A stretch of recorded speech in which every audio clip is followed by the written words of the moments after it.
I had walked past this place a dozen times before, but on this night, I was gonna go inside. The Shufflepuck Cafe, a legend to people like me. Inside, I could see them all staring. They were a pack of wolves, wondering if a lamb had just walked in. I went up to the bartender for a drink, but he just pointed to the sign. He knew why I was there. The next tournament was just about to begin, and as they say, nothing ventured, nothing gained. So I stepped on up with my fake bravado and sat down at a table. I was surprised then that I found myself facing off against a kid. His paddle betrayed his nervous disposition. In a way, I felt sorry for the little lass, just like me, but a dozen years past. But this was a tournament, and I came here to win. I did let one puck go by, as I didn't want to destroy young Skip. After that, though, it was all me. And with the winning puck, I moved on to the next round. Another youngling. This time, he had quite the case of the nervous paddle. He moved it around, hoping, if nothing else, to stop anything from getting past. It could hypnotize you, cause you to make mistakes, but soon enough, its failures would become evident, and I moved on.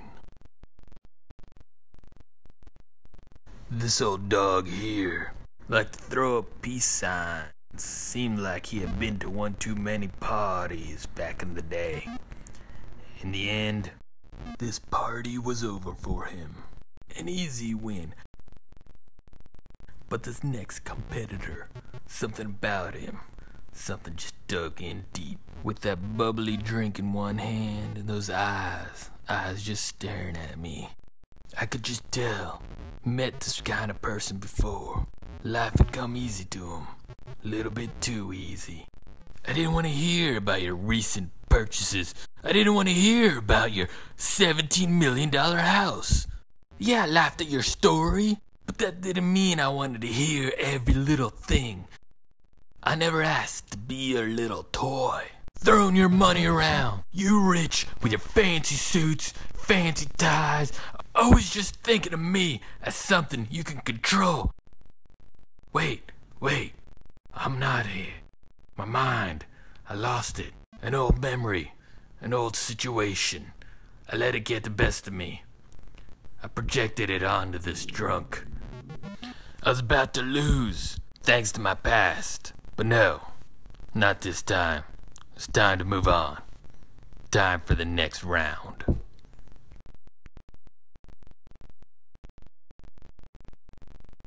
Now the general sat down across from me.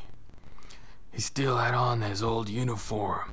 Heard he wore it around everywhere, like some sort of trophy that he had to take every place he went.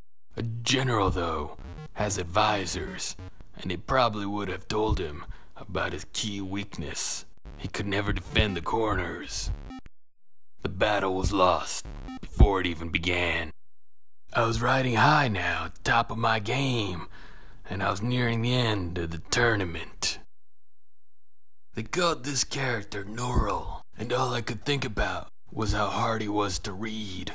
He played with a small paddle that he moved around the field like a boxer, waiting just for the right moment to strike. Well, that was unexpected.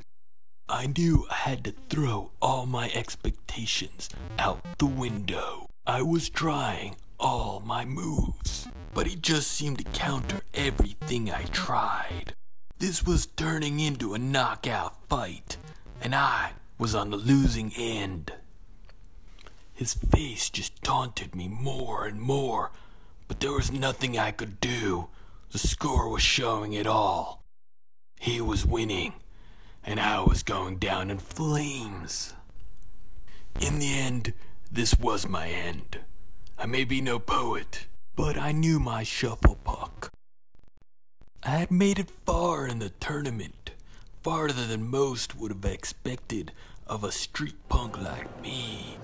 I could once again see them all looking at me with their eyes. But this time, I was not the prey, the wolf, just like them. I made my exit, but I would be back. The next tournament, the next round, I was gonna be the Shufflepuck King.